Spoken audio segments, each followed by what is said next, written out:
আমি প্রথমে 12 নং সরাইপাড়া ওয়ার্ড বিএনপির পক্ষ থেকে চট্টগ্রাম বয়সকে ধন্যবাদ জানাই। আজকে আপনারা কষ্ট করে আমার সাক্ষাৎকার নিতে আসছেন। এরপরে আপনারা জানেন গতকালকে স্বাধীনতার ঘোষক বহুদলীয় গণতন্ত্রের প্রবক্তা শহীদ রাষ্ট্রপতি জিয়া রহমানের 45তম মৃত্যুবার্ষিকী গিয়েছে। এই মৃত্যুবার্ষিকী উপলক্ষে ওনার আত্মার মাগফিরাত এবং মহান আল্লাহ পাক রব্বুল আলামিন যেন ওনাকে জান্নাতের উচ্চ মকাম দান করে এবং সাবেক তিনবারের প্রধানমন্ত্রী, মাটি ও মানুষের নেত্রী, ওনাকেও মহান আল্লাহ পাক রব্বুল আলামিন জান্নাতুল ফেরদৌসের উচ্চ মকাম দান করুক। কারণ বাংলা জাতীয়তাবাদী দলের প্রতিষ্ঠাতা এবং এই দলের সৃষ্টি করেছেন এই মহামানব, যিনি আমাদের দলের প্রতিষ্ঠাতা ছিলেন শহীদ রাষ্ট্রপতি জিয়া রহমান। খুব অল্প সময়ে উনি বাংলাদেশে না পৃথিবীতে মনে হয় এরকম কোনো নজির নাই যে এত অল্প সময়ে একটা মানুষ এত পপুলারিটি পেয়েছেন। এরকম একটি দলের আমি কর্মী হয়ে নিজেকে গর্বিত মনে করি। আমি প্রথমে ধন্যবাদ জানাই আমাদের প্রিয় 12 নং সরাইপাড়া ওয়ার্ড এলাকাবাসীকে এবং ঈদুল আজহার ওনাদেরকে, এই যে আমাদের ঈদুল আজহা এখনো চলমান আছে, ঈদুল আজহার শুভেচ্ছা জানাই পুরা 12 নং সরাইপাড়া ওয়ার্ড এলাকাবাসী সর্বসাধারণ জনগণকে। আমি আশা করব বাংলাদেশ জাতীয়তাবাদী দলের যে নতুনত্ব, যে পরিবর্তন, আমাদের মাননীয় প্রধানমন্ত্রী দেশনায়ক জনাব তারেক রহমান একটা রাষ্ট্রে, যে আমরা যেটা বিশেষ করে বাংলাদেশের জন্য আমরা কখনো আশাও করিনি যে এরকম একটা রাষ্ট্রনায়ক আমরা পাবো। ওনার যে চলাফেরা, ওনার যে কথাবার্তা, ওনার যে আচার আচরণ, বোঝা যাচ্ছে যে আমরা যে সাধারণ মানুষ যে দীর্ঘ 17 বছর নির্যাতন নিপীড়িত হয়ে যে আশাকাঙ্ক্ষা নিয়ে এই দেশকে, এই ফ্যাসিস্ট হাসিনাকে বিদায় করেছে এই 24-এর গণ অভ্যুত্থানে, আমরা আশা করি, আমাদের মতো সাধারণ মানুষও আশা করে যে এদের কাঙ্ক্ষিত একটা সরকার পেয়েছেন।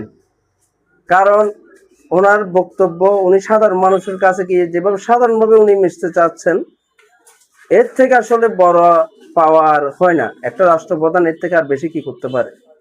এখন আমাদের কিছু দায়িত্ববোধ আছে, আমরা জনগণ হিসেবে, আমরা কর্মী হিসেবে ওনাকে সহযোগিতা করা। কারণ উনি রাষ্ট্র তো একা রাষ্ট্র না, আমাদের কর্মী, প্রশাসন, আমরা এবং কি সাধারণ জনগণ সবাইকে নিয়ে একটা রাষ্ট্র। আর এই সবাইকে নিয়ে এই রাষ্ট্রটা পুনর্গঠন করতে গেলে সবাই এই রাষ্ট্রের চিন্তাধারা ওই পুনরাধাসের আর হবে না, সবাইকে চিন্তাধারা একটু চেঞ্জ করতে হবে। যেমন আমরা ময়লার যে বিষয়টা, আমরা যত্র ময়লা ফেলি, আমরা যদি যত্র ময়লা না ফেলি তাহলে আমাদের শহরটা পরিষ্কার পরিচ্ছন্ন থাকবে। এরকম অনেক বিষয় আছে যে আমরাও নিজেরাও সচেতন হইতে হবে। আর আমরা যেমন কি অনেক সময় আমরা গাড়ি চালাই, গাড়ি সিগন্যাল মানি না, আমরা ফুট ওভার ব্রিজ আছে, ফুট ওভার ব্রিজ আমরা ব্যবহার করি না। এরকম অনেক বিষয় আছে যে আমরা ছোট ছোট বিষয়, এগুলোকে আমরা কোনো বিষয় মনে করি না, তুচ্ছ মনে করি। এটা কিন্তু একটা রাষ্ট্রের কিন্তু ব্যাঘাত ঘটানোর জন্য এই ছোট ছোট বিষয়গুলো কিন্তু বিরাট আকার ধারণ করে। আর আপনারা জানেন যে আমরা যে আন্দোলন সংগ্রাম করেছি, আসলে আমরা একটা জালিম, একটা ফেরাউনের মতো একটা সরকারের বিরুদ্ধে ছিলাম দীর্ঘ। আমরা ঠিক মতো খাওয়া দাওয়া করতে পারি নাই, মামলা হামলার তো এটা স্বাভাবিক ছিল। অথচ এই প্রতিহিংসা থেকে বেরিয়ে যে নতুনত্বর বার্তা দিয়েছেন জনাব তারেক রহমান, আমরা দেখতেছি উনি প্রতিহিংসা, যেমন কি আমরা এই যে 5 তারিখের পরে কথা, আমি যে সরকার গঠন করার পরে এখানে আমরা কোনো প্রতিহিংসা করে কাউকে জায়গা নিয়ে ঝগড়া বা এ নিয়ে ঝগড়া, কাউকে মামলা হামলার শিকার হয়েছে কে বলতে পারবে না। আমরা কারো নামে যে প্রশাসনের কাজ করবে, প্রশাসনের কাজ কিন্তু আমার না, আইন শৃঙ্খলা বাহিনীর কাজ আইন শৃঙ্খলা বাহিনী করবে। এখানে আমার কাজ কি? আমি রাজনৈতিক নেতা বা কর্মী, আমার কাজ হলো যে জনসাধারণের সাথে, আমার সাথে প্রশাসনের কোনো কাজ নাই। যার যার সেক্টর আলাদা আলাদা আছে, প্রত্যেকটা সেক্টর আলাদা আলাদা ভাবে কাজ করতে হবে। এখন যদি আমরা সবগুলো যদি এক হয়ে যাই, বিগত সরকার কি করছে, প্রশাসনের কাজগুলো কিন্তু এরা সরকার দলীয় ছাত্রলীগ যুবলীগ এদের এই যে হেলমেট বাহিনী গুন্ডা বাহিনী গুলা দিয়ে কিন্তু এরা পরিচালনা করেছিল, যার কারণে এই ফ্যাসিস্ট এরা নিজেরাই বলতে মানে এমন ভাবে চলে গেছে যে এদেরকে কোনটা অন্যায় কোনটা নেয় এরা বুঝতেও পারে না। আশা করি আর বিএনপি, আমরা যেহেতু আমি তো আমার দুই যুগে দলের সাথে সম্পৃক্ততা আমি আছি, এবং আমি বিগত দিনেও এই ইতিহাস শুনেছি, আমাদের সিনিয়ররা বলছে যে বিএনপিতে আসলে কোনো গুন্ডা মাস্তানের ঠাঁই নেই, কোনো মাদক ব্যবসায়ীর ঠাঁই হবে না। আমাদের মাননীয় প্রধানমন্ত্রী বলেই ফেলছেন এই শপথের কয়েকদিনের মধ্যে যে মাদক এবং কিশোর গ্যাংয়ের ব্যাপারে, চাঁদাবাজের ব্যাপারে জিরো টলারেন্স। এটা নিজ দলীয় হলে আরো বেশি শাস্তি, কোনো ছাড় নাই। তাহলে এখানে তো তাহলে আর কোনো কথাই নাই, যেখানে প্রধানমন্ত্রী বলে ফেলছেন, তাহলে আমরা যে মাদক বিরুদ্ধে আমরা যেমন আমি অনেক 2008 সাল থেকে মাদক বিরুদ্ধে কাজ করতেছি, এলাকায় বিভিন্ন সভা সমাবেশ করছি, এলাকার মানুষজনকে নিয়ে, সমাজের যে মানুষগুলো আছে, মসজিদের মানুষগুলোদেরকে নিয়ে এটাকে যেন মাদক থেকে যেভাবে প্রতিকার পাওয়া যায় এলাকায়। কারণ মাদক একটা আসলে বিরাট ভাইরাস আমাদের দেশের জন্য। কিন্তু একটা জনপ্রতিনিধির কাজ কিন্তু অনেক বেশি। জনপ্রতিনিধি চাইবে যে তার এলাকার জনগণ কিভাবে ভালো থাকবে, কারণ তখন তার দায়বদ্ধতা থাকে। প্রশাসক তো এই সরকারি চিন্তা করতেছে, তার তো দায়বদ্ধতা আসলে নিবে না, তাহলে তার জনপ্রতিনিধির প্রয়োজন হইতো না। প্রথমত আমি বলবো যে আমাদের যে স্বাস্থ্য সেবা, আসলে আপনারা জানেন চিটাং মেডিকেলে এতগুলো লোককে আসলে সেবা দেওয়া খুব ক্রিটিক্যাল একটা বিষয়। আমি মনে করি আমাদের এখানে ওয়ার্ডে একটা বিশাল পরিত্যক্ত জায়গা, পরিত্যক্ত বলতে ইসলামী ফাউন্ডেশন একটা জায়গা আছে, প্রায় 5-6 একরের জায়গা।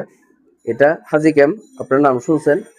আমরা কিছুদিন আগে পূর্বে এটাকে আমাদের চট্টগ্রাম মহানগর বিএনপির সদস্য সচিব নাজিবুর রহমান ভাই আসছিল, আমার উদ্যোগে আমি একটা মানববন্ধন করছিলাম এটাকে একটা আধুনিক হাসপাতাল করার জন্য। তাহলে এই হাসপাতালটা যদি এখানে করা হয়, এখানে বিভিন্ন মানুষের কর্মসংস্থান সৃষ্টি হবে, এবং উত্তর জেলার যে মানুষগুলো আছে এদের জন্য আপনার স্বাস্থ্য সেবা যে সেবাটা, তারা এটা পাইতে সুবিধা হবে।